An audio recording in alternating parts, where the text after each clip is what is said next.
daros primero la bienvenida al segundo día del programa de formación tabáquica para profesionales sanitarios de la Asociación Española de Especialistas de Medicina del Trabajo, en colaboración con la Asociación Española contra el Cáncer. Hoy vamos a tener una sesión doble con dos temas muy interesantes. La primera parte hablaremos de la orientación cognitiva conductual, la deshabituación tabáquica, en la cual se compartirán los fundamentos psicológicos de la orientación cognitiva conductual y los programas de cesación tabáquica y cómo gestionar desde el abordaje profesional la prevención de caídas y recaídas. Y luego, a continuación, más o menos sobre las 5:30, nos adentraremos en la percepción del riesgo asociado al consumo de tabaco. En esta segunda parte se abordarán cuáles son las variables que influyen en la percepción de riesgo de una persona cuando toma la decisión de consumir tabaco y de mantener dicho consumo. Y sin más, nuestro compañero, el doctor Jorge Álvarez Casado, va a va a pasar a presentarnos a nuestra compañera Ángela Sanz, de la Asociación Española contra el Cáncer. Jorge, te doy paso.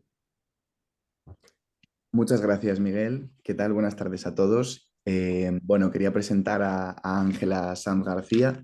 Es psicóloga técnica de prevención del Departamento de Programas de Prevención y Promoción de la Salud en la Junta Provincial de Madrid de la Asociación Española contra el Cáncer. Graduada en Psicología, máster en Psicología General Sanitaria por la Universidad Francisco de Vitoria y máster en formación del profesorado de Educación Secundaria Obligatoria y Bachillerato por la Universidad Autónoma de Madrid. Tiene 2 años de experiencia como terapeuta colaboradora en centros de psicología y por cuenta propia con población adolescente y adulta en diversas problemáticas. Experiencia en entorno educativo, diseñado e implementando actividades y talleres en centros de educación secundaria para la promoción de la salud mental, así como en tareas específicas de la orientación educativa. Actualmente labor profesional centrada en ejecución de tareas dirigidas al diseño, implementación y seguimiento de programas en distintos entornos que fomenten la adopción de hábitos saludables, así como la eliminación de conductas perjudiciales para la salud, en población general y oncológica. Además, tiene experiencia en docencia de prácticas de máster, empresas, colegios profesionales e instituciones. Y nada, doy paso a Ángela, que seguro que va a aportarnos muchísimo y vamos a aprender muchísimo hoy con ella. Muchísimas gracias. Yo espero que sí, que también es verdad que es una sesión intensiva, así que intentaré ser lo más divulgativa posible, ¿no? Dentro de lo que son estos módulos. Voy a empezar compartiendo, como bien se ha comentado, vamos a ver primero lo que es la orientación cognitivo-conductual, ¿no? Dentro de lo que es perdonadme, es que no sé hablar, la cesación tabáquica. Decidme si lo podéis ver. ¿Lo veis todos? Se ve perfectamente. Vale, genial. Bueno, pues precisamente esto. Hay una cosa que hay que tener en cuenta a la hora de abordar este módulo y es que primero vamos a hacer precisamente esa aproximación a lo que son estos procesos psicológicos que existen detrás del desarrollo de la conducta de fumar, ¿vale? Porque al final, dentro de la orientación cognitivo-conductual, vamos a entender que el objeto de intervención es, entre otras cosas, la conducta, aunque siempre vamos a hacer una diferenciación entre conducta y pensamiento. El pensamiento también podemos plantearlo como una tipología de conducta, pero bueno, ahora nos adentraremos en eso, ¿no? Y una vez que hagamos como esa aproximación a lo que son estos procesos psicológicos que existen detrás, hablaremos sobre algunas de las técnicas que utilizamos desde este abordaje, ¿no? Desde esta orientación. Entonces, como comentaba, la conducta de fumar es una conducta y, por tanto, como cualquier otra conducta, está sujeta a leyes de aprendizaje. No quiero hacer un seminario acerca de los procedimientos de aprendizaje ni hablaros de los condicionamientos, pero sí que me gustaría daros algunas pinceladas. Y es que en la conducta de fumar va a haber, por una parte, procesos de aprendizaje asociados a condicionamiento clásico, vamos a decir, y procesos de aprendizaje asociados a, bueno, condicionamiento operante. ¿En qué se diferencian cada uno? Bueno, pues que al final en el condicionamiento clásico, por así decirlo, va a estar mucho más presente en el origen, ¿no? Es decir, en el momento en el que la persona aprende a fumar, vamos a decir. Y luego, por otra parte, los procesos de condicionamiento operante van a estar o nos van a dar como una explicación de por qué la persona se mantiene fumando. Entonces, precisamente lo que encontramos es que, claro, el momento en el que la persona aprende a fumar, ¿no? En los primeros momentos, los primeros consumos, tenemos que tener en cuenta que la sustancia adictiva es un estímulo incondicionado. ¿Qué quiere decir esto? Bueno, pues que el tabaco contiene nicotina, la nicotina es la sustancia adictiva a la que me estoy refiriendo y esta va a generar una respuesta siempre, sí o sí, en el organismo que consume esa sustancia. ¿Qué significa esto? Pues una cosa que no os viene de nuevas a vosotros. Es decir, claro, yo consumo nicotina, esto tiene en mí una serie de efectos a nivel neurofisiológico y a eso es a lo que nosotros los psicólogos entendemos que es una respuesta incondicionada. Entonces, claro, podríamos decir, bueno, pues hasta aquí, ¿no? Es decir, pues ya está, ya tenemos la explicación. No, porque realmente la persona los primeros consumos los lleva a cabo en un contexto concreto, en un contexto concreto en el que existen todo un conjunto de estímulos que están rodeando a esa persona. A priori esos estímulos, vamos a decir que son neutros, ¿vale? Pueden estar asociados a otras cosas, pero al tabaco y a la nicotina seguro que no. ¿Qué pasa? Que precisamente por lo que decía, la conducta de fumar está sujeta a leyes de aprendizaje. ¿Qué nos dice el condicionamiento clásico? Pues que cuando tú te expones a un estímulo incondicionado, como es la nicotina, que genera una respuesta incondicionada, como es toda esa cascada que existe a nivel neurofisiológico, en un determinado contexto, estímulos que al mismo tiempo, o sea, que en un primer momento no estarían asociados a tabaco, se empiezan a asociar. Y no solamente se empiezan a asociar, sino que empiezan a funcionar o pueden empezar a funcionar como disparadores de, vamos a decir, las ganas de fumar. Entonces, con un ejemplo práctico, si yo llevo a cabo mis primeros consumos de tabaco en un contexto como puede ser el bar de la esquina de mi barrio, con unos amigos, puede pasar que después de una serie bueno, pues de ensayos, vamos a decir, pase que cuando yo vea ese bar, pues precisamente me entren ganas de fumar. Aparezcan esas sensaciones que me están indicando que podría echarme un cigarro, ¿no? Que podría fumar. Pues eso, por ejemplo, por eso en esta diapositiva está este perro, ¿no? Es decir, tiene mucho que ver con estos experimentos que llevó Pavlov en los años 20, ¿no? En los que al final los perros asociaban pues una campana a la comida y por tanto ya simplemente con oír la campana empezaban a salivar. Pues esto al final somos organismos que estamos sujetos a las mismas leyes de aprendizaje, por tanto, nos pasa igual, ¿no? Cuando empezamos a consumir tabaco.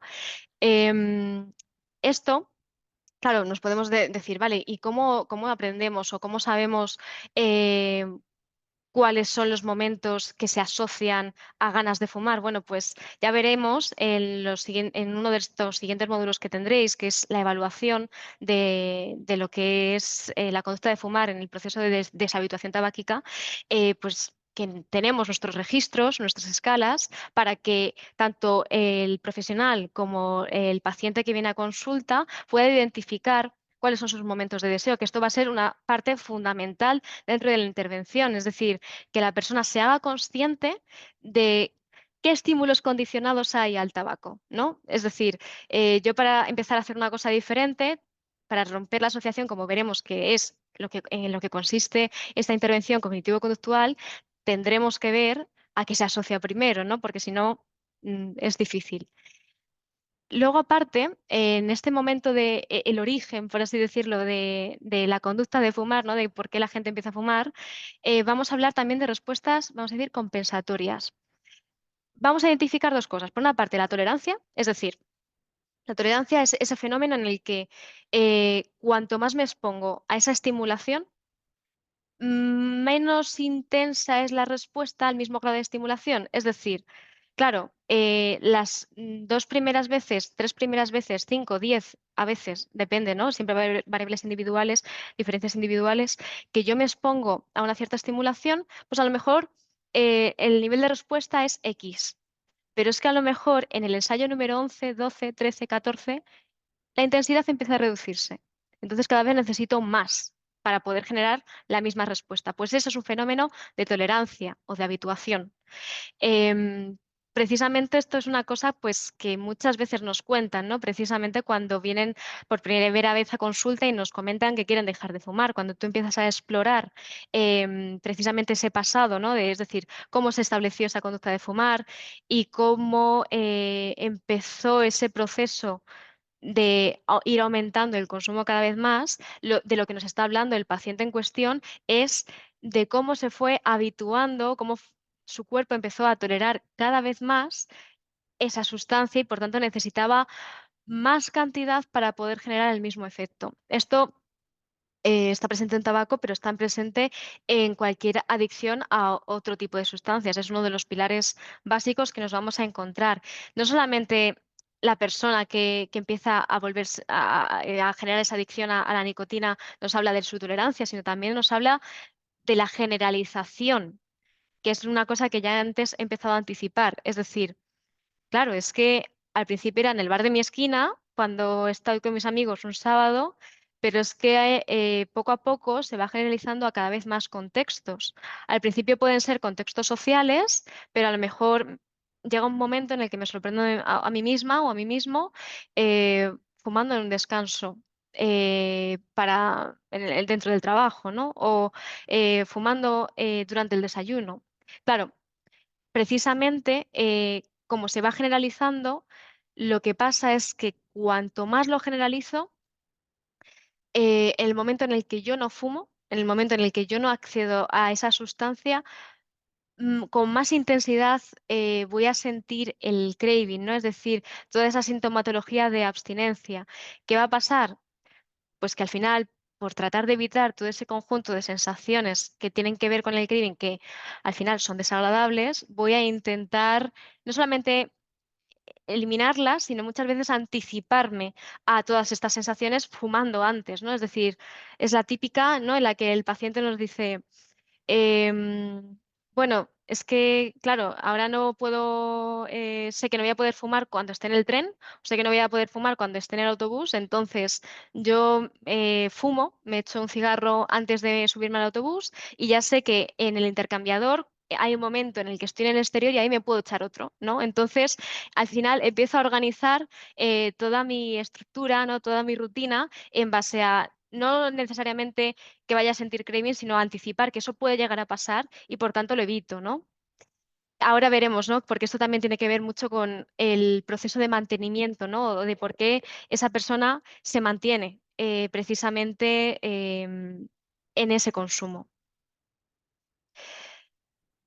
que es lo que tiene que ver con el condicionamiento operante. Al final, lo que es la nicotina va a poder tener como una... Va a ser o vamos a poder verlo como un reforzador. Ahora vamos a explicar qué es un reforzador, pero básicamente podríamos definirlo directamente como un estímulo que cuando aparece lo que hace es aumentar la probabilidad de respuesta que hemos dado previamente. Es decir, en este caso, claro, si seguimos un poquito con el ejemplo de voy a anticiparme al momento en el que tenga que coger el autobús y me voy a echar un cigarro para después estar en el autobús 35 minutos y después ya sé que voy a poder estar en el exterior en el intercambiador. Claro, aquí lo que estoy anticipando precisamente es una serie de consecuencias negativas asociadas a sensaciones desagradables que creo que voy a llegar a tener. Entonces yo fumo en ese momento precisamente para evitar, ¿no? Esos síntomas aversivos. Por tanto, ahí la nicotina o el hecho de fumar, ¿no? Lo que es el momento, digamos que va a haber o va a tener un elemento de refuerzo negativo. Es decir, yo lo fumo para evitar el malestar o para evitar las consecuencias desagradables. Y no solamente eso, sino que también va a haber una parte de refuerzo positivo. Es decir, yo fumo también para mantener o para obtener los efectos positivos de la sustancia. Porque, claro, hemos hablado de asociaciones, ¿no? Y hemos hablado de estímulos neutros que muchas veces se encuentran en el entorno quizás o en el contexto más externo de la persona, pero luego también veremos que el componente cognitivo, es decir, todo el conjunto de creencias y de quizás atribuciones que hacemos al tabaco va a tener un papel muy importante, porque claro, no es lo mismo plantearme el, bueno, voy a fumar porque este es mi hábito, ¿no? Es decir, yo fumo antes de subirme al autobús me espera un día durísimo, entonces como yo ya estoy sintiendo ansiedad por la propia anticipación de lo que me espera, también voy a fumar porque fumar me relaja. Entonces, aquí muchas veces el componente de pensamiento, digamos que lo complejiza todo, ¿no? Bastante más. Pero vaya, con los conceptos básicos con los que nos tenemos que quedar en el mantenimiento es que al final el tabaco va a tener una función de refuerzo positivo y de refuerzo negativo. De refuerzo positivo en tanto que nos da los efectos positivos, entre comillas positivos, de la sustancia que vemos que, por ejemplo, a la larga no son, es decir, al principio la persona en muchas sustancias, en el consumo de muchas sustancias puede consumir por los efectos positivos que tiene a corto plazo en él, pero es que llega un momento en el que los efectos positivos, es decir, la parte de refuerzo positivo, desaparece. Y al final la que se queda es la de refuerzo negativo. Es decir, yo fumo por evitar la abstinencia. No, muchas veces utilizamos, por ejemplo, en consulta, vamos, en nuestro programa para dejar de fumar, la frase con los pacientes de, bueno, es que el tabaco te quita el mono que te da, ¿no? Y al final, eh, precisamente lo que muchas veces mantiene, aparte de todas las atribuciones que hacemos al tabaco, está aquí. Es decir, lo que mantiene es precisamente esa abstinencia y la evitación de la sensación de abstinencia. Entonces, dicho esto, claro, ahí también entra en juego la automatización. Claro, comentaba, a lo mejor en un primer momento empiezo a fumar antes de entrar al autobús, pero es que llega un punto en el que se genera un hábito. Y se genera un hábito en tanto que, bueno, pues se genera una asociación de la señal con el comportamiento que yo suelo tener ahí, es decir, dársena o a lo mejor el poste de donde cojo el autobús, para mí eso ya está asociado a fumar, se va automatizando por esa repetición, se convierte en algo habitual y llega un punto en el que a lo mejor la persona ni es consciente de que se está encendiendo ese cigarro o de que ha abierto la cajetilla y en ese momento está sacando el mechero, sino que se genera como todo un encadenamiento que ya es habitual, que es normal, que la persona además hace como sin esfuerzo, vamos a decir, ¿no? Al principio a lo mejor tienes que pensar mucho más en, sí, me apetece, sí, me apetece. Llega un momento en el que a lo mejor no es necesario que te apetezca o que las ganas aparezcan para preceder a precisamente la conducta de fumar o de sacarte el cigarro de la cajetilla. Ya simplemente con el hecho de estar aparece todo este encadenamiento. Por tanto, vamos a hablar, ¿no? Es decir, ya hemos visto un poquito como qué procesos de aprendizaje existen detrás de, bueno, pues de lo que es la conducta de fumar, cómo aparecen, cómo se establece, cómo se mantiene en el tiempo. Esto es una cosa a la hora de hacer la intervención que creo que es muy importante explicar. Es decir, una vez que tú llevas a cabo esta evaluación, del caso que te pueda venir, del paciente, ¿no? Evalúas sus hábitos tabáquicos, evalúas sus situaciones de deseo, ¿no? De cuándo le pueden venir más ganas, cuándo no. Me parece súper importante previo a, vamos a decir, ir aplicando, ¿no? Todas estas técnicas que voy a comentar, llevar a cabo una evolución del análisis de las hipótesis que tú has desarrollado como profesional para el caso. Es decir, la información es poder. Entonces, sí es cierto que darle una devolución del caso no va a suponer quizás que esa persona de la noche a la mañana diga, mira, pues tienes toda la razón del mundo, me has explicado esto, de repente me convierto en un experto analista de conducta y ya dejo de fumar, ¿no? O sea, pues sería fantástico, pero no funciona así. Hay veces que sí que es verdad que suele ser, puede ser el punto de partida, pero no. Pero sí que es cierto que les puede servir para entender mucho mejor lo que después, a través de estas técnicas, le vas a pedir. Porque claro, no es lo mismo que en cierto momento tú le expliques, ¿no? ¿Por qué fuma? qué hay detrás de que fume, ¿no? Porque al final hay un componente, evidentemente, que tiene que ver con principios de aprendizaje, pero también hay un componente fisiológico, como en cualquier otra adicción. Tú esto se lo explicas, le das un sentido, ¿no? Y precisamente ante esa explicación es mucho más fácil pedirle a la persona que se ponga un día D y explicarle por qué es importante el día D. O es mucho más fácil también explicarle a la persona no solamente que se ponga el día D, sino que vaya reduciendo progresivamente hasta el día D. ¿Por qué?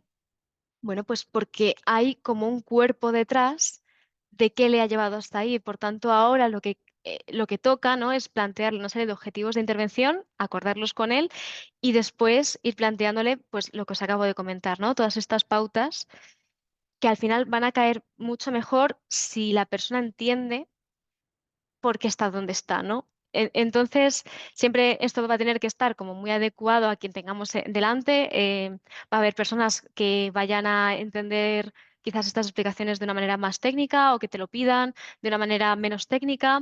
Va a haber personas que prefieran quizás pues que no te andes con tanto rollo, ¿no? Y que le des la respuesta. Bueno, pues dentro de eso también creo que incluso aunque muchas veces te estén demandando ya directamente la solución, va a ser importante hacerle una devolución del análisis que tú haces de la información que te ha dado, ¿no? Aunque sea mínimo. O precisamente ir haciéndolo, ¿no? A lo largo de la intervención, porque al final la propia devolución también es una forma de intervención. Y de hecho muchas veces nos va a servir para hacer educación acerca de cómo funciona una adicción. Y esto al final es cierto que no lo he recogido en las diapositivas, pero también es fundamental. Entonces, teniendo en cuenta que nos mantenemos en una orientación cognitivo-conductual, vamos a hacer una diferenciación entre técnicas conductuales y técnicas cognitivas. En técnicas conductuales, bueno, pues todas ellas van a ir dirigidas a modular la probabilidad de que aparezcan distintas conductas. Em, Van a ir dirigidas primero a que haya ciertas conductas que desaparezcan, haya ciertas conductas que se moldeen de un punto A un punto B, ¿no? En función de los objetivos que nos hayamos marcado, y otras conductas que sean nuevas, completamente nuevas, y queramos instaurarlas. Entonces, para poder hacer esto, vamos a contar con varias cosas. Sobre todo, una de las más importantes a la hora de ayudar a las personas a que dejen de fumar es la parte de control estimular. Esta es una técnica que trata de eliminar, sustituir eh, cualquier estímulo que pueda evocar la respuesta conductual asociada a fumar. Esto sobre todo es muy importante al principio de la intervención. Imaginaos, ya hemos tenido nuestro proceso de evaluación, hecho una devolución, ¿no? Hemos tenido un momento en el que se ha hecho una devolución del caso con el que venía esa persona y ahora pues toca plantearnos un día D y para la preparación de ese día D, claro, estamos identificando que hay muchos estímulos, ¿no? Precisamente por haber mandado un registro, que están asociados a ese deseo, esas ganas de fumar. Pues es que el primer paso va a ser eliminar esos estímulos. ¿Por qué? Porque la persona a lo mejor no está en un punto en el que sea capaz de poder gestionar todos los estímulos que a lo mejor para ella están asociados al tabaco o al consumo de tabaco y el primer paso de la intervención va a ser en hacerle las cosas fáciles. ¿Para qué? Para que deje de fumar. Es cierto que muchas veces nos puede venir típica persona, ¿no? Que podemos tener en la cabeza que quiere dejar de fumar, que a lo mejor fuma 15 a 20 cigarrillos al día, pero también a lo mejor nos toca apoyar la intervención con una persona que a lo mejor fuma 3 o 5 cigarrillos al día, ¿no? Bueno, pues es que incluso en ese caso, aunque sea un consumo menor, aparentemente, posiblemente nos tengamos que ayudar de esta técnica, porque, claro, lo que queremos favorecer es su autonomía. Hay muchas veces que incluso fumando 3 5 cigarrillos al día, esa persona se siente con muy poca sensación de autoeficacia, ¿no? Es decir, con muy poca sensación de capacidad percibida de hacer frente al hecho de encontrarse en una situación que para ella se asociaba a fumar y no hacerlo. Entonces, el control estimular nos va a quitar ese obstáculo en un primer momento y nos va a permitir controlar más a qué situaciones se puede ir enfrentando. Aquí también puede ser importante las siguientes técnicas que os comentaré, pero plantear con qué situaciones seguro que no va a poder lidiar. Es decir, vale, lo primero de todo, lo típico, ¿no? Que decimos cuando queremos aplicar control estimular, elimina el tabaco de casa. ¿Puedes dejar de fumar teniendo tabaco en casa? Sí. O sea, quiero decir, por poder sí se puede, ¿no? O sea, quiero decir, no hay una norma escrita acerca de esto. Ahora bien, esto va a hacerse las cosas fáciles. Entonces, si para ti va a ser un obstáculo dejar de fumar teniendo todo el tabaco que tienes en casa, tenemos que eliminar el tabaco de casa. Otro ejemplo, ¿no? Vamos a hablar de ejemplos de control estimular. Em, Cambiar el orden de las acciones o de las rutinas que tenemos que están próximas al consumo habitual, sobre todo cuando ya estamos en la fase de no fumar absolutamente nada, pero también incluso esto lo podemos poner en marcha en la reducción. Me refiero, por ejemplo, voy a poner los dos ejemplos, ¿vale? Imaginaos que esa persona está reduciendo y uno de los cigarros que quiere eliminar en esa reducción es el cigarro de por las mañanas, concretamente el cigarro después del café o después del desayuno. Vale, pues ahí podemos, o sea, aplicando esta técnica, le podemos plantear vale, a lo mejor tu primer paso era levantarte, encender la cafetera, echarte el café. Mientras se hace el café, antes de echarte el café, tú imagínate que fumas cigarro, tabaco de liar. Pues tú te vas haciendo el cigarro, vale, pues vamos a hacer otra cosa.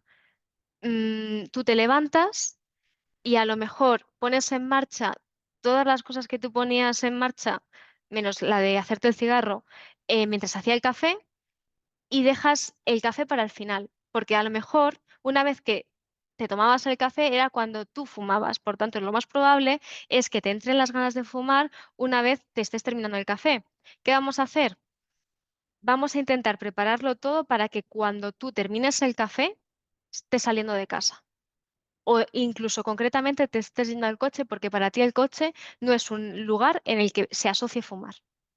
Entonces, quizás, a lo mejor me estoy explicando un poco regular, pero bueno, estamos como intentando cambiar los pasos de la rutina que tienes para también eliminar las asociaciones y los emparejamientos que comentaba antes en la automatización. Em, También, otra cosa que muchas veces las personas se asustan, ¿no? Cuando les proponemos, que es restringir situaciones en las que nos permitimos fumar. No solamente la fase de reducción, sino también puede tener que ver con la fase de abstinencia. Por ejemplo, tengo un grupo de amigos o un amigo que es fumador. Claro, cuando quedamos, siempre solemos quedar en un bar, concretamente en una terraza donde se puede fumar. Vale, pues es que a lo mejor aplicar control estimular en esta situación va a suponer que tú no significa que no quedes con ese amigo, o sea, sigue quedando con ese amigo, ¿no? Porque nos interesa quizás valorando, ¿no? Qué tipo de ocio tiene, qué tipo de fuentes bueno, pues de sensaciones positivas tiene, que lo siga haciendo, pues si esa es una de ellas, pero de una situación controlada en la que sabes que está prohibido fumar o que es imposible fumar, por ejemplo, dentro del bar. Acostumbrados siempre a quedar en el kiosco de tu barrio, o en el kiosco de su barrio, o vete tú a saber qué, pues a lo mejor ese día toca quedar en el parque comercial o en el centro comercial, perdonad, en el parque no, que en el parque comercial sí que se puede fumar porque está en espacio abierto, pero en el centro comercial, ¿no? En un entorno cerrado en el que la norma social indica que tú no puedes fumar, por tanto esa podría ser también una estrategia. Restringir más situaciones en las que nos permitimos fumar en la fase de reducción, también, evidentemente, es lo que acabo de comentar, ¿no? Es decir, pues a lo mejor el cigarro de una vez salgo del coche para ir a trabajar hasta que llego a la oficina, pues a lo mejor eso le elimino y le elimino haciendo otra cosa, como veremos ahora, ¿no? Pero bueno, en eso también consiste en el control estimular. Otra estrategia de control estimular. cambiar de mano el cigarro, ¿no? Es decir, yo suelo fumar con la mano derecha, pues ahora me toca hacerlo con la mano izquierda, ¿no? Durante la fase de reducción. ¿Por qué? Porque para mí resulta más difícil, ¿no? No es una cosa que me salga natural, no es una cosa de hábito y también eso posiblemente me pueda disuadir de algún cigarro mientras esté reduciendo, ¿no? Entonces, esa también puede ser una estrategia más.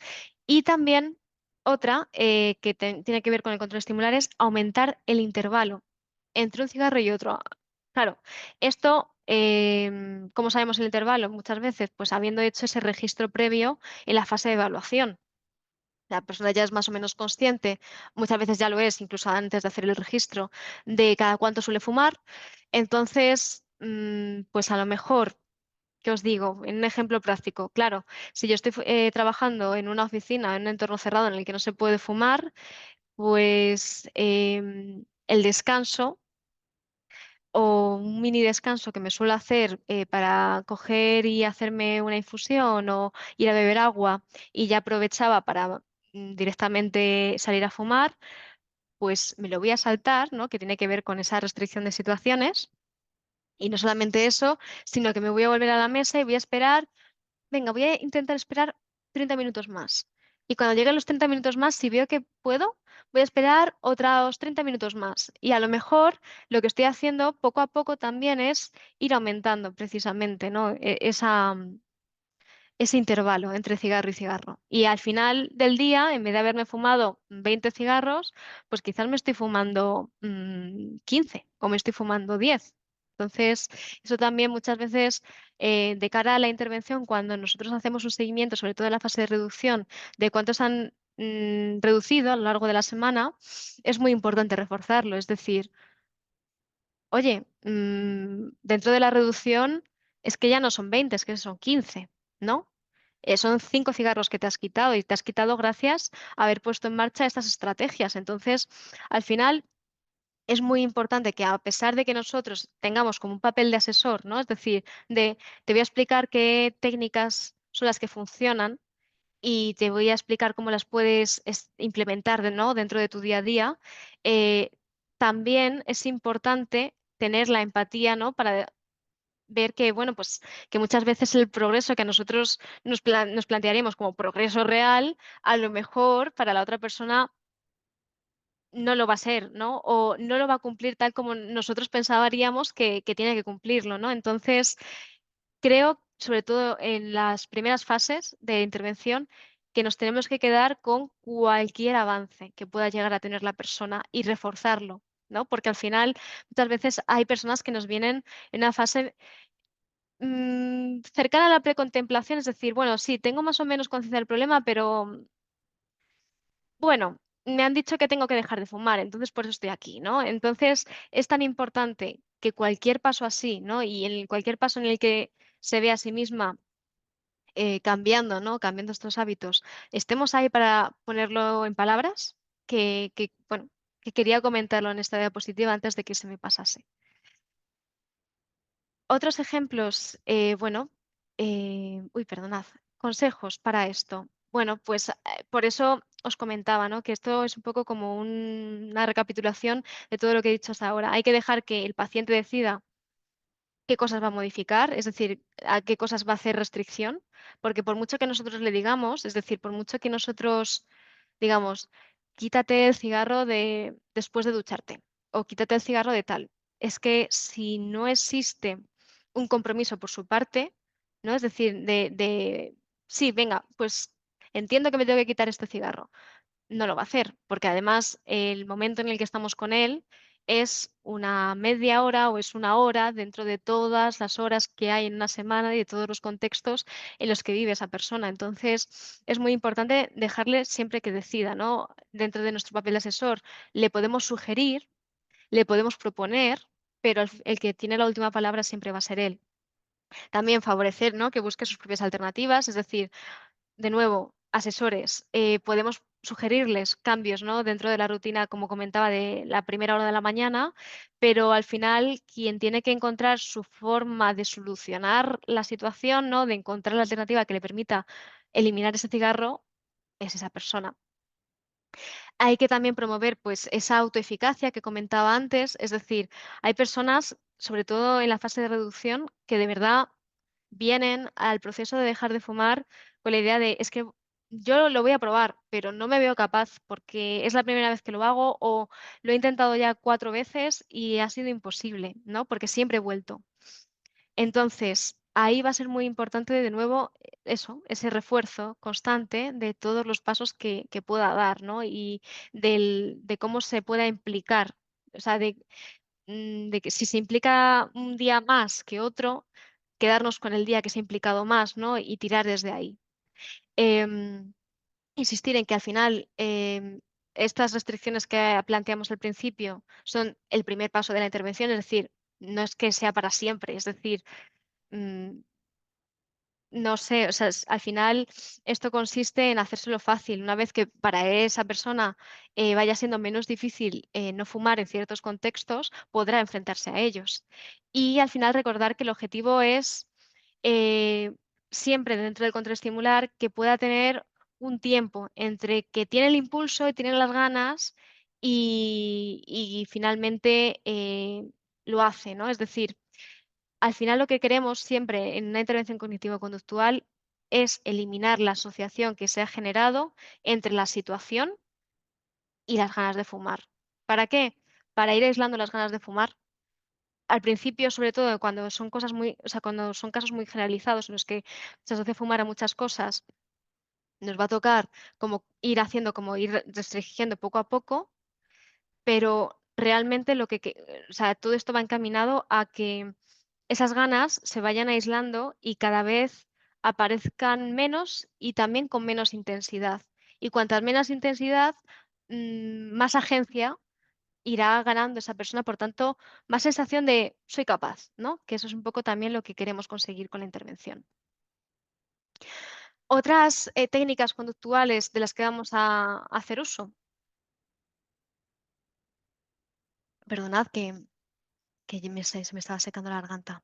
Pues otras técnicas tiene que ver con la exposición gradual, es decir, ya lo estaba aventurando un poquito cuando hablaba del control estimular, es decir, vamos a hacer una restricción de las situaciones en general, pero sobre todo de las más difíciles. ¿Por qué? Porque a lo mejor la persona ahora mismo no es capaz, no se encuentra en un punto en el que vaya a saber poder poner en marcha ese autocontrol y hacer una conducta alternativa que sea fumar, o sea, que no sea fumar, vaya. Entonces, si hago como una escala de más fácil a menos fácil, tirando a difícil, o bastante difícil, esa persona va a ir ganando por una parte autoeficacia, es decir, soy capaz, y luego por otra parte no solamente eso, sino que además las sensaciones de ansiedad asociadas a tener que exponerse a una situación en la que piensa que va a fracasar, se van a ir reduciendo progresivamente. ¿Por qué? Porque va a ir viendo que sí que es capaz, o sea, como que sí que puede ir enfrentándose a esas situaciones y hacer una cosa diferente. Esto yo creo que se entiende muy bien cuando hablamos, por ejemplo, de miedos, ¿no? Por ejemplo, si yo tengo miedo a los perros, en cierto momento, claro, a lo mejor el ítem más difícil para mí es estar al lado de un perro acariciando al perro. Por ejemplo, vale, pues es que a lo mejor no puedo empezar por ahí, porque a lo mejor lo que me sale en ese momento con un ítem nivel 10 de dificultad es irme corriendo por el sentido contrario, ¿no? Y encima no solamente eso, sino que le voy a coger más miedo. Porque si en algún momento algo sale mal, es decir, el perro me ladra, el perro se pone agresivo, etc., pues eso me va a sensibilizar mucho más. Entonces, lo que queremos es que se hagan menos sensibles a esas situaciones. Tanto por una parte, es decir, la parte más psicológica que tiene que ver con la ansiedad asociada a muchas veces la sensación que tienen ellos de posible fracaso si yo tengo una caída, como también las ganas de fumar. Es decir, estamos rompiendo también esa asociación. Entonces, necesitamos primero empezar por situaciones en las que las ganas de fumar estén, porque van a estar, pero digamos que sean percibidas por el paciente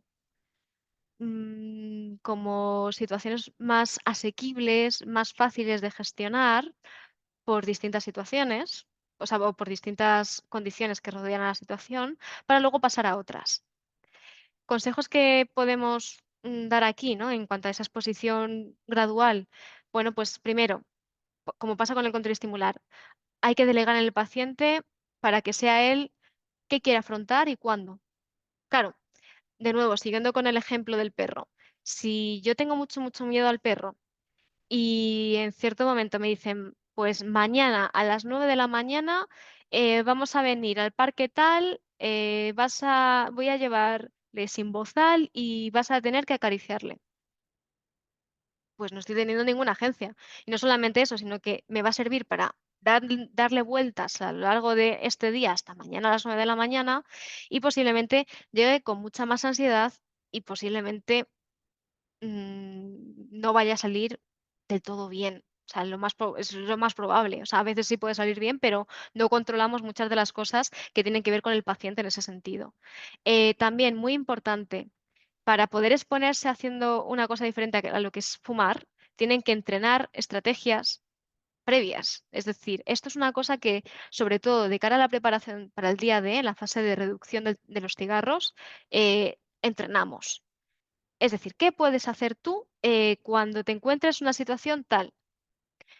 Ahí es cuestión de ir sugiriendo, ¿no? Dentro de nuestro papel asesor, ir planteándole posibles estrategias que le pueden ayudar para distraerse de esa situación y también para hacer una cosa alternativa que luego se pueda reforzar a largo plazo y que tenga que ver con el contexto en el que se encuentra, ¿no? Y en el que para esa persona se asociaba a fumar, para que después, si ha entrenado o ha podido entrenar esas estrategias y las tiene que poner en marcha, sea un poquito más fácil. No significa que vaya a ser fácil, pero sea un poquito más sencillo poder recurrir a ellas porque ya las ha entrenado previamente. Ejemplo. Por ejemplo, vamos a volver con el ejemplo de lo que es el autobús, ¿no? Y el poste de donde está la parada de autobús. Claro, ahí a lo mejor se ha trabajado en sesión vale, ¿qué opciones, qué alternativas tengo cuando no fumo en esta situación? Pues puedo jugar a un minijuego de alguna aplicación móvil, puedo aprovechar a contestar mensajes, puedo a lo mejor ponerme a escuchar música y sé que el craving va a durar una media de 5 minutos, por tanto, esto es cuestión de ponerme una canción medianamente larga. Me puedo poner a Michael Field, que es más de 5 minutos y ya lo tengo ganado, ¿no? Y me puedo concentrar en la canción. Entonces, esto es una cosa que la tienen que entrenar antes de encontrarse en esa situación en la que están en el poste esperando al autobús. ¿Para qué? Para que la puedan poner en marcha cuando están ahí. También hay que preguntarle qué estrategias ha utilizado para no fumar en otras situaciones. Esto es súper importante porque lo que realmente va a ser eficaz y efectivo es no tanto lo que nosotros, las estrategias que le podamos dar, sino lo que le haya podido servir en el pasado. Incluso en los casos en los que te digan, no, es la primera vez que dejo de fumar, pues posiblemente se haya encontrado, aunque nunca haya dejado de fumar, situaciones en las que no haya podido fumar y haya tenido que postergarlo por cualquier situación. Pues tiramos de eso, vale, entonces, cuando tuviste que postergarlo, ¿qué tuviste que hacer? ¿Qué hiciste en esa situación? Muchas veces te van a decir, no, pues nada, esperar, resignarme, que muchas veces ellos tampoco son muy conscientes de lo que hicieron, pero de verdad es súper importante escarbar ahí porque quizás nos puede dar claves de qué es lo que le puede servir en este momento en el que estamos queriendo afrontar la situación X, que sea. Y también es muchas veces, pues al final necesario exponerse no solamente a las situaciones más habituales, sino a distintos contextos. Es decir, claro, empezamos de lo más fácil a lo más difícil, pero al final, cuantas más contextos diversos nos podamos exponer con el tiempo, mejor, porque más experiencia tendremos y por tanto también más se habrá reducido esa sensación intensa, por una parte de ganas de fumar y por otra parte de ansiedad asociada a precisamente posible recaída, no fumar, etc. Luego, por otra parte, claro, asociado a la exposición gradual vamos a encontrar el reforzamiento diferencial y las estrategias de autocontrol. Tiene que ver mucho con las alternativas, ¿no? que proponemos a esta persona o que tiene que encontrar en esa situación, porque al final me expongo a una situación que se asociaba para mí fumar y tengo que controlar todas las emociones y las sensaciones que yo estoy teniendo mientras. Algo que solemos utilizar mucho también, aparte de estas estrategias, como pueden ser escuchar música, responder mensajes, ponerme un audio, pues puede ser técnicas de respiración. Porque, claro, al final las técnicas de respiración, evidentemente, no van a ser como el determinante para que esa persona elimine sus ganas de fumar, pero sí que por una parte va a estar entretenida durante unos minutos y no solamente eso, sino que también va a reducir el nivel de activación que tiene. Entonces, es posible que pasados esos 5 minutos de ganas intensas, muchas veces de fumar, se encuentre con que, bueno, ya han pasado los 5 minutos, se ha reducido en buena medida el craving, ¿no?, que yo sentía con respecto a esta situación, y no solamente eso, sino que la ansiedad que a mí me estaba dando esta situación también estoy consiguiendo bajarla. Técnicas cognitivas. Claro, por una parte tenemos que abordar lo que es más manifiesto, es decir, la conducta de fumar, reducirla, poner en marcha otras conductas que no sean fumar, etc. Pero también hay que abordar el pensamiento, que al final modula nuestras respuestas al ambiente y sus consecuencias. Al final, a mí me gusta conceptualizar lo cognitivo, la cognición también como, bueno, pues como una conducta también en sí misma, ¿no?, que también está sujeta a una serie de leyes de aprendizaje y que también al final va a estar determinado, por una parte, por el ambiente, es decir, por lo que nosotros encontramos, por la información que nos rodea, y no solamente por la información que nos rodea, sino también em, por las experiencias previas que hemos tenido, por cómo hemos aprendido ciertas cosas. Y encima, todo eso va a ser un filtro que va a modular nuestra respuesta, la respuesta que vamos a dar a nivel más conductual, entre comillas, conductual, es decir, lo más manifiesto. Entonces, eh, trabajar en el pensamiento, en la deshabituación tabáquica va a ser fundamental. Y os diré por qué. A menudo nos vamos a encontrar, como decía antes, con las atribuciones que damos o que hacemos sobre el tabaco. Es decir, ¿qué pensamos que cumple el tabaco en nuestra vida? Muchas veces estoy pensando en casos, ¿no?, que nos han podido llegar, que son personas que llevan 20 años, 30 años fumando y que se plantean que el tabaco también es parte de su identidad, ¿no? Es decir, no se ven a sí mismas no fumando porque se atribuyen a sí mismas también una serie de características o de rasgos de personalidad por el hecho de fumar. O también que el tabaco al final es un modulador de sus emociones. Es decir, cuando estoy muy enfadado fumo, ¿no?, y parece que me tranquilizo. O fumar me permite tener la salida a una situación que me puede resultar incómoda, ¿no? Es decir, estoy teniendo una discusión o estoy teniendo una conversación incómoda y me puedo excusar en que salgo a fumar, ¿no? Entonces, todo esto que es al final el discurso que se hacen las personas, que son ese conjunto de pensamientos, finalmente van a facilitar o no que la persona deje de fumar, no deje de fumar y si ya ha dejado de fumar pueda tener una caída o una recaída. ¿Qué vamos con qué vamos a contar? Bueno, entre otras cosas, vamos a contar con parada de pensamiento, que es al final todos estos pensamientos negativos que podemos identificar, ¿no?, dentro de sesión y que vamos a tener que entrenar a la persona en su identificación, consiste en eliminarlos, en cierto momento extinguirlos, sustituirlos por otros que son más adaptativos. Por ejemplo, vamos a poner un ejemplo en el que quizás estoy precisamente terminando de desayunar y me digo a mí misma, o me viene el pensamiento de, nunca voy a ser capaz de dejar de tener ganas de fumar, ¿no? Porque ya estoy anticipando que me van a venir las ganas porque es cuando me suelen venir. Vale, pues un ejemplo de parada de pensamiento en ese momento sería, eh, no, esto no es así, porque a lo mejor lo hemos trabajado en sesión, porque sé que solamente las ganas de fumar duran 5 minutos o solamente van a ser 5 minutos, por tanto, tal, y me pongo a hacer otra cosa. Entonces, la parada de pensamiento va a consistir en ponernos una autoinstrucción, ¿no? Es decir, una frase que para nosotros sea más adaptativa a pensar y luego en ese momento pasar a una tarea distractora distinta, a y que no sea coherente ni con la valencia emocional del pensamiento negativo intrusivo que nos estaba viniendo, ni con la posibilidad de fumar. Entonces, dicho de otra forma, actividades distractoras que se puede hacer. Cosas que sean rollo, tareas pendientes de rápida ejecución. Como puede ser, pues, por ejemplo, ¿qué te digo? Una tarea de rápida ejecución muchas veces que yo he llegado a mandar es, vale, si te pasa por la calle, en ese momento te tienes que empezar a contar baldosines dentro de la acera. O a lo mejor vas a tener que empezar a hacer cálculos, ¿no? Es decir, voy a sumar 1 más 2, que son 3, y luego le voy a sumar 4, que son 7, y así, ¿no? Y hasta que en cierto momento ya no recuerde por qué estaba diciendo o por qué estaba haciendo cálculos. También música, esto es una cosa que suele servir mucho.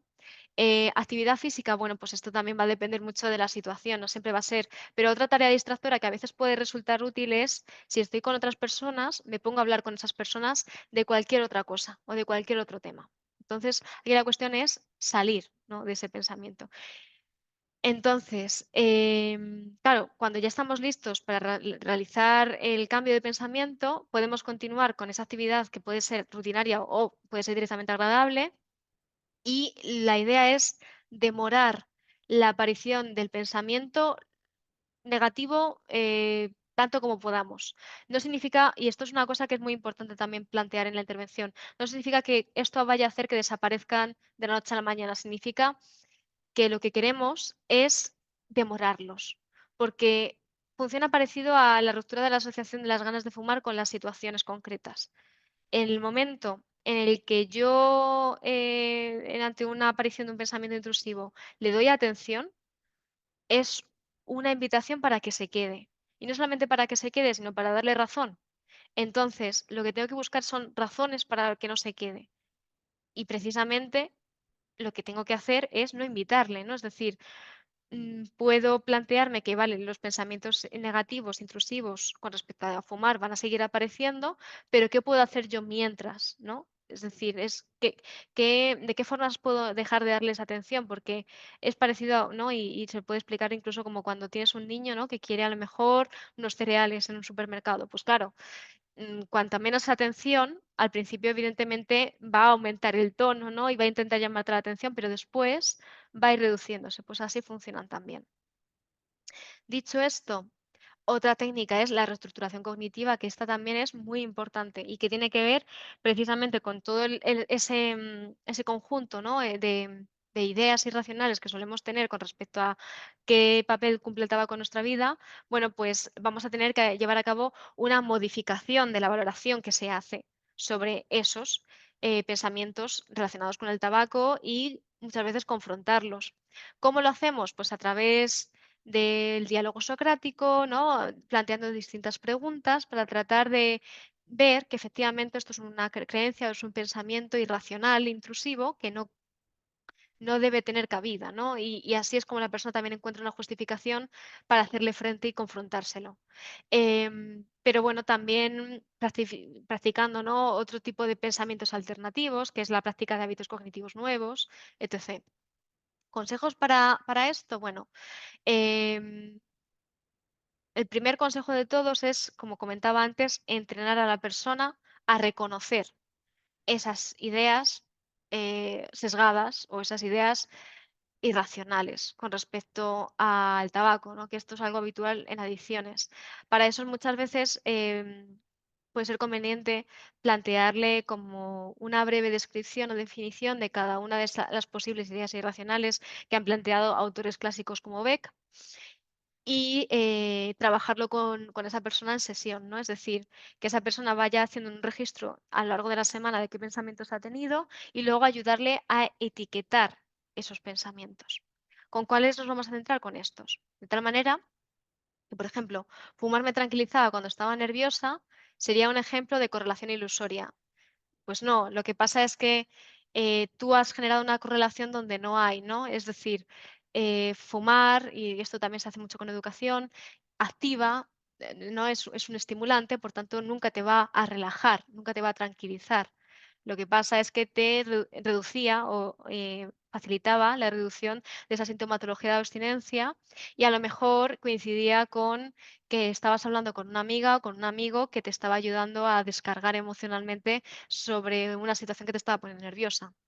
No puedo dejar de fumar porque soy débil. Esto es un ejemplo de falacia de control. Es decir, yo no tengo control de la situación, esto también me da como una sensación de cero carga, de responsabilidad y también como todas las razones para seguir fumando, ¿no? Bueno, pues muchas veces al final el ser humano va a intentar encontrar esa sensación de control donde no hay, ¿no? Y al final sí que es cierto que el quien tiene la última palabra para decidir si hacerlo o no hacerlo es la propia persona que está dejando de fumar, ¿no? No es por cuestión de ser débil, ¿no? Que parece que es como un rasgo que es inherente a la propia persona que te lo está diciendo. Como ya he fumado uno, ya da igual fumarme el paquete, ¿no? Es decir, bueno, visto uno, vistos todos. Pues esto es un ejemplo al final de pensamiento dicotómico, de todo o nada, ¿no? Pues uno ya es todo. Así que tal. Claro, pues también esto hay que trabajarlo, ¿no? Es decir, bueno, uno no es lo mismo que 20.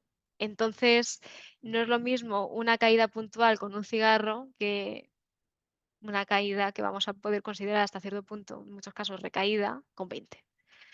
Es el único placer que me queda. Vale, pues esto también es un ejemplo de abstracción selectiva. Es decir, bueno, eso es lo que te estás intentando decir tú porque a lo mejor no estás siendo sensible a otro tipo de estimulación reforzante que puede existir en tu entorno.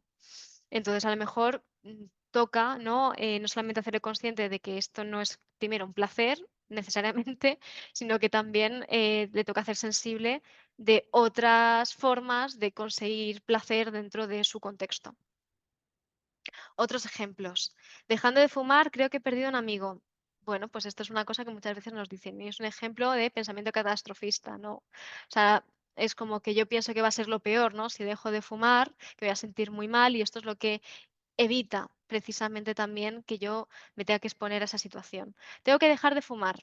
Tengo que es al final la sensación de obligación. No, no es que tengas que dejar de fumar, sino que es deseable que dejes de fumar. Aquí va a ser importante, como veréis en otros módulos dentro de la formación, encontrar como el motivo, ¿no? Como encontrar como el motor por el cual, de tipo personal, esa persona realmente para qué deja de fumar, ¿no? No es porque no es, no es porque tengas que dejar de fumar, es porque a lo mejor quieres subir esa escalera sin ahogarte, por ejemplo, ¿no? Porque puede ser un motivo, ¿no? Pero bueno, eso ya se adentrarán mis compañeras. ¿Necesito un cigarro? Pues sería un ejemplo de pensamiento de necesidad, ¿no? Es decir, pues no, no lo necesitas. Literalmente, no lo necesitas porque lo que necesitas es agua, ¿no? Y es decir, sin el agua te mueres, sin comida también, pero sin el tabaco seguro que no. Evidentemente, esto no se trabaja en sesión, no de la forma ahora que os estoy contando, sino a través de esas preguntas para que esa persona llegue ella misma a esas conclusiones, ¿no? A esa conducta de verbalización, o sea, a ese comentario meta. Vale, prevención de recaídas.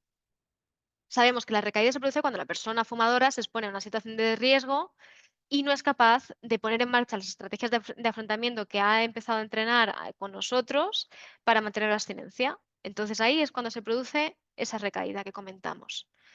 ¿Qué recomendaciones podemos dar de cara a evitar caídas y recaídas? Primero, súper importante que esto se hace desde el primer momento, detectar y vigilar situaciones de alto riesgo en cada paciente. Cada paciente va a ser un mundo eh, porque tantas formas de fumar hay, ¿no? O sea, quiero decir, tantas historias hay como personas. Entonces, como existe tanta diversidad, es importante que ellos sepan detectar cuándo es de riesgo y sepan también estar pendientes de a ver qué estoy haciendo en esta situación, sin llegar a un nivel de ansiedad altísimo, pero sí como, vale, voy a estructurarme y voy a, de nuevo, ver qué decisiones voy tomando en esa situación de alto riesgo, porque claro, muchas veces es como, uy, qué bien, parece que lo estoy controlando, ¿no? Qué bien, fantástico, tal.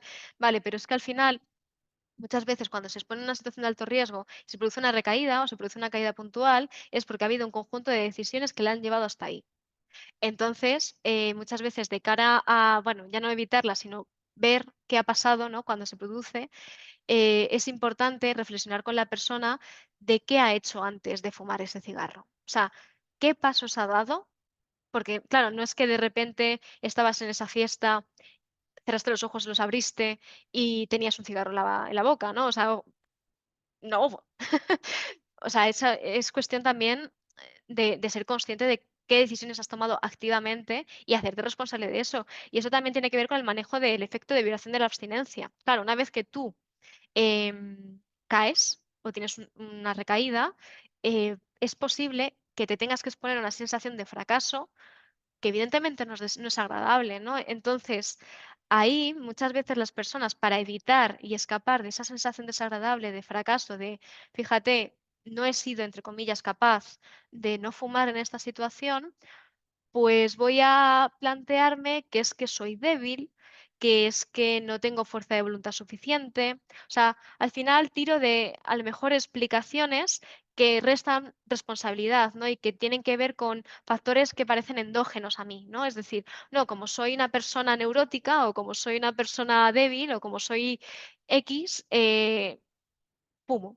Soy un fumador empedernido. No, nadie es un fumador empedernido. O sea, simplemente es que has llegado a tomar ciertas decisiones y esto es lo que te está haciendo evitar reflexionar sobre qué te ha llevado hasta ahí y, por tanto, ver qué cosas puedes poner en... O sea, primero, dejar de fumar otra vez y ver qué puedes hacer en el futuro en esa situación. Y eso es nuestro trabajo, ¿no? Lo que vamos a tener que hacer.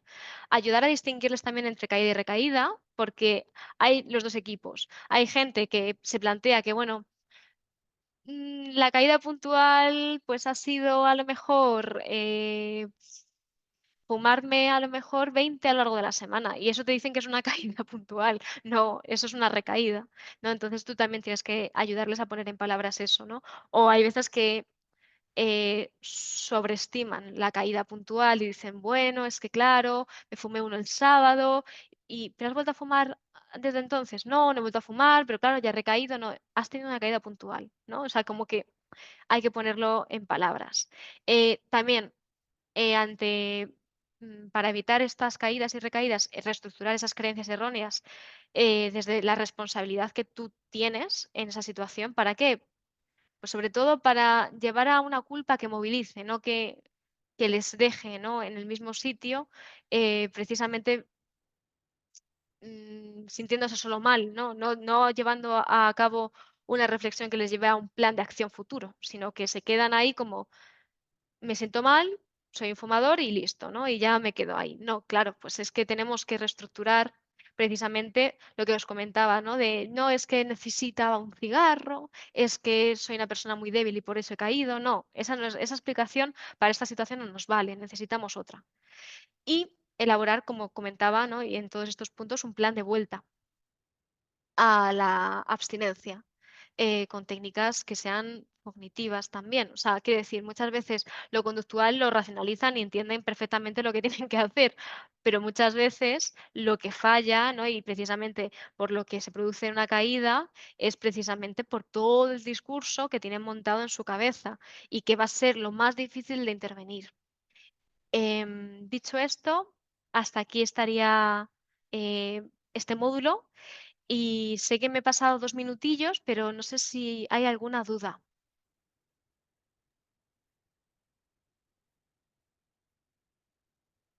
Y abrimos el turno de preguntas para los que queráis. ¿Alguna vez habéis escrito a través del chat? Si queréis podemos ver las preguntas del chat.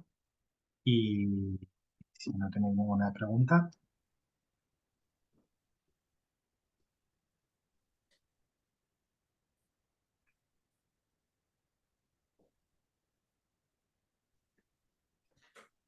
A ver si hay alguna. Podéis escribir por el chat.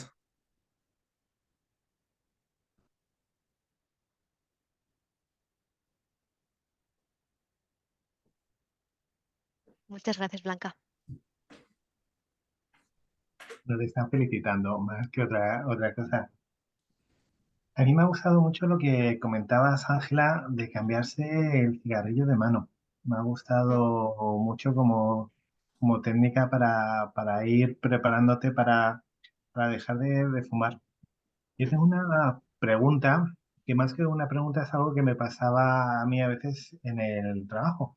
ajá. Tenía personas que fumaban que encima tenían muchísimo miedo a volar, que antes de ¿vale? coger el vuelo se fumaban un cigarrillo. Entonces pensaban que si no se fumaban el cigarrillo eran incapaces de volar. Eso fue una Qué cosa bueno. que sí, que complicado. No sé si para eso tenías alguna táctica. Yo a veces ya pues decía, pues mira, se fumaban un pitillo y digo, luego mantente sin fumar. Porque era una situación, un plan de muchísimo miedo a fumar, que me ha gustado lo que hablabas antes de como el miedo a los perros Mm. y miedo a volar. Y encima Total, que ¿eh? La me tengo que, analogía. sí, me tengo que fumar un pitillo antes de coger el avión y todo. O sea, no sé si en eso tienes algo de experiencia o eso. Pues sí que he llegado a tener casos en los que a lo mejor había una demanda secundaria que podía ser dejar de fumar, ¿no? Venían a lo mejor por demanda principal, podría ser miedo a volar, ¿no? O miedo a X, o tengo mucho miedo, mucha fobia social. Y al mismo tiempo, pues utilizo, ¿no? Precisamente esta conducta de seguridad que puede ser fumo un cigarrillo antes de exponerme a esta situación. Creo que ante esas situaciones puede ser muy importante, primero, explicar qué función cumple ahí fumar, ¿no? O sea, qué función cumple ese cigarrillo en ese momento. Pues ese cigarrillo, por una parte, está intentando cumplir la sensación de, o sea, el regulador emocional, ¿no? La función de regulador de tú estás pensando que a ti eso te está reduciendo la ansiedad ante esa situación, pero vamos a ver eh, de forma objetiva que esto no funciona así. Entonces, ahí, una vez que muchas veces explicamos cómo funciona, por una parte, el mecanismo de la adicción y qué función está cumpliendo ahí el cigarro, que es, entre otras cosas, la reducción del malestar, es decir, ese refuerzo negativo, puede ser interesante plantearle conductas de seguridad alternativas, ¿no? Es decir, de nuevo, rascar en aquellas conductas que le puedan servir en otras situaciones que no sean volar, porque a lo mejor volar para esas personas súper, una situación súper intensa, ¿no? Súper ansiógena. Vale, pues ¿qué otras te han podido servir en situaciones que sean ansiógenas, pero no tanto? Pues mira, a lo mejor tomarme un té o una bebida caliente antes de exponerme a esta situación que sé que me pone nerviosa. Vale. ¿Es posible en un aeropuerto tomar una bebida caliente? Pues se puede ver, ¿no? O sea, porque hay veces que sí, según el punto en el que aumente ese pico de ansiedad, pero la cuestión es encontrar conductas de seguridad que pueda haber utilizado en el pasado e implementarlas o ver de qué forma se pueden implementar en el aeropuerto. Porque claro, tú ya en el avión no puedes hacerlo. Tampoco lo vas a poder hacer muchas veces en los controles, ¿no? Entonces entiendo que en ese caso, Miguel, esa persona fumaba en las salitas que estaban planteadas, ¿no? Para personas fumadoras. Claro. Justamente. Y Justo, es que... antes de Ujú, subir al aeropuerto, antes había veces que salía del aeropuerto a la calle para fumar y ya luego, ves. Pues ahí, de nuevo, ¿no? Es decir, vale, control estimular. Es decir, en el aeropuerto, salvo en esas salas o fuera del aeropuerto, no se puede fumar, por tanto, me obligo a quedarme aquí. A lo mejor me puedo ayudar de una persona que me pueda acompañar si eso es posible, o incluso hablar por el teléfono con alguien que me permita esa distracción durante ese tiempo. Y no solamente distracción de fumar, sino también distracción de las anticipaciones que estoy haciendo al momento en el que yo me subo al avión. Y al mismo tiempo también meter, ¿no? Conductas de seguridad que me sirvan de regulador emocional o que me hayan podido servir en momentos pasados. Entonces, aquí lo que sí que me estoy dando cuenta que a lo mejor no he sabido cómo expresar antes es que es muy importante contar con varias estrategias a la vez para una misma situación. O sea, cuantas más estrategias podamos contar ante una situación de alto riesgo relacionada con el tabaco, mejor. ¿Por qué? Porque en esa situación, si hay una que me falla, no tengo otras con las que puedo contar, ¿no? Es decir, si mi amiga Eva, a la que puedo llamar porque es mi mejor amiga y eso me tranquiliza muchísimo, ese día no está operativa, no pasa nada, porque puedo contar con ese té calentito que sé que me tranquiliza, con ese libro, con verme obligada a quedarme en una cafetería dentro del aeropuerto, etc, etc, etc. No sé si me he explicado bien, Miguel. Perfectamente, muchísimas gracias, Ángela. Genial. No sé si hay alguna pregunta más, porque no sé si ha leído alguna pregunta que hayan puesto por aquí. Por el chat no. Yo, Ángela, bueno, yo sí que quería hacerte una pregunta. Lo primero de todo, muchísimas gracias. La pregunta tenía que ver con la parte de la prevención de recaídas. Ujú. Bueno, este tema que has comentado de la detección de estas situaciones de alto riesgo, me preguntaba, bueno, pues esto al paciente no le puede generar esa ansiedad, ¿no? Anticipatoria. O sea, y has comentado que Ujú. requiere una planificación, ¿verdad? Eso, ¿cómo lo podríamos trabajar en consulta?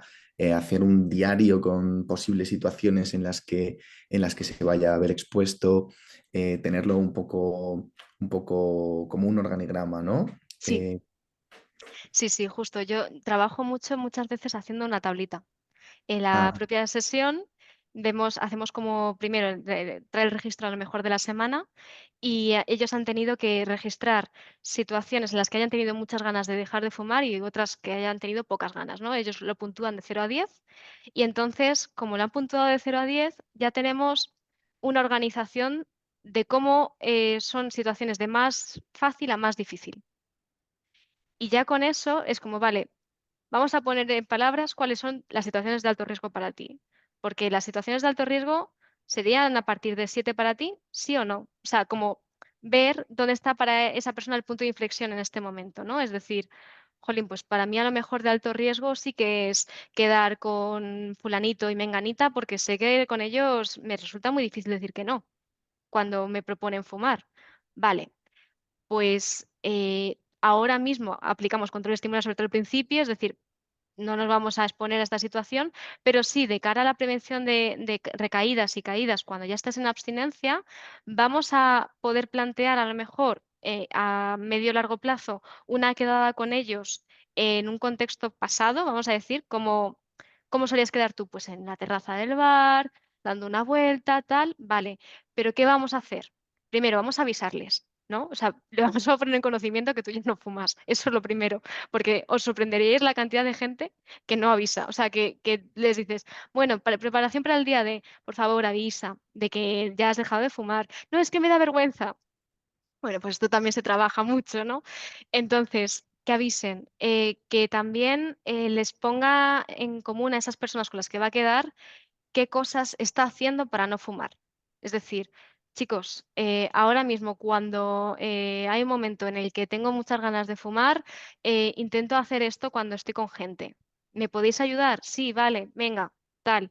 Entonces, muchas veces ahí al final lo que estás cogiendo es a esas personas como coterapeutas y son situaciones en las que a lo mejor no hay personas, por lo que sea, simplemente es una situación de alto riesgo, como puede ser, pues por ejemplo, me tengo que exponer a una reunión que me da mucha ansiedad porque, bueno, pues hay muchas cosas en juego, vale, pues a lo mejor planificamos el antes, el durante y el después de qué vamos a hacer. O sea, la anticipación, ¿qué es? ¿Voy a tener ganas de fumar? ¡Ay, qué miedo! Sí, ya lo sabemos. O sea, esto vamos a contar con ello, porque muchas veces es como que intentan evitar pensar en que van a tener ganas de fumar y al final es un poco como el elefante rosa. O sea, acaban pensando en que tienen ganas de fumar, muchas. Entonces, vamos a contar con que las vas a tener todo el rato. Pero dentro de que las vas a tener todo el rato, ¿qué podemos hacer antes de que pase, durante ese proceso y después? Y luego me lo cuentas. O sea, como que muchas veces también tirar, ¿no? De nosotros mismos como esa fuente de reforzador, ¿no? De, muy bien, lo has hecho súper bien, ¿y qué hiciste después? ¿Y cómo te premiaste? Y tal. Eso muchas veces también les ayuda a ellos a ponerlo en palabras y a decir, joder, qué bien lo he hecho, ¿no? Qué bien, me he podido exponer a esta situación.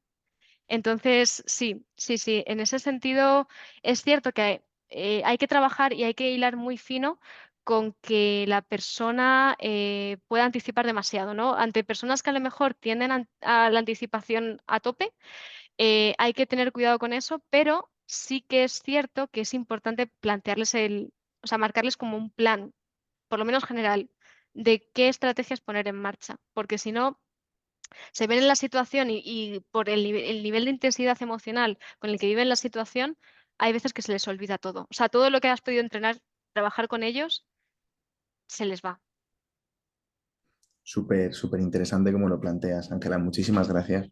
Nada, Sí, Ángela, te iba a pedir si puedes dejar de sí, compartir pantalla, aunque claro, la diapositiva que está ahora está fenomenal, que es Todos contra el cáncer y el teléfono, pero bueno, sí, quería ya, vale. mira, hacemos ya la última pregunta porque nos hemos comido el tiempo de descanso. Mm, Pero bueno, me parece una pregunta muy interesante que nos hace Sandra, que pregunta, bueno, primero, te da las gracias. Muchas gracias por la explicación. Me gustaría saber qué podríamos hacer con aquellos pacientes que desean dejar el tabaco, pero en su familia o círculo cercano cuentan con personas que fuman. Sé que es algo muy difícil de manejar, pero ¿cómo podríamos guiar a este tipo de pacientes? Vale, pues ahí, sobre todo en los casos en los que esas personas cercanas no quieran dejar de fumar, porque hay veces que cuando la persona decide dejar de fumar y lo pone en común y además dice que va a participar activamente, ¿no?, en una intervención para dejar de fumar, hay otras personas que se pueden animar en eso. Si no se animan, es importante llegar a un acuerdo de mínimos, de que esa persona, el paciente que nos llega, llegue a un acuerdo de mínimos con las personas que le rodean y con las que comparte a lo mejor casa, por ejemplo, o entornos habituales. ¿Qué acuerdo de mínimos? Pues, por ejemplo, eh, por favor, no fumes en las zonas comunes a partir de ahora, o intenta fumar en la terraza, o no fumes cuando esté yo, por ejemplo. Porque al final esto es cuestión, o sea, muchas veces van a tener que explicárselo así, es cuestión de que se lo tiene que hacer un poco más fácil, sobre todo al principio. Luego, muchas veces nos encontramos que en estos casos que a lo mejor las personas de la familia, ¿no?, o de los convivientes siguen fumando, pues, la persona se acostumbra a que sigan fumando delante de ellos y está bien, pero sobre todo al principio sí que suelen tener mucho miedo, ¿no?, precisamente a esa situación y a lo mejor es importante que se llegue a que tengan una conversación en la que, la persona pida de qué condiciones, necesita para hacérselo un poquito más fácil. No siempre va a ser también no va a ser tan ideal, porque sobre todo, muchas veces la persona que viene a consulta puede tener ciertas habilidades sociales que que no sabe muy bien cómo gestionar la situación. Es decir, quizás es una persona poco asertiva, quizás por el tipo de relación que tiene con esa persona, pues, no es capaz de hacer esa petición, o incluso hace la petición, pero esa petición no es oída o es ignorada. Entonces, bueno, en la medida de lo posible sí que puede ser interesante trabajar cómo quiere que sea esa conversación de mínimos. Eso sí que lo podemos hacer, ¿no? Lo que no vamos a poder controlar es la respuesta final, pero vaya.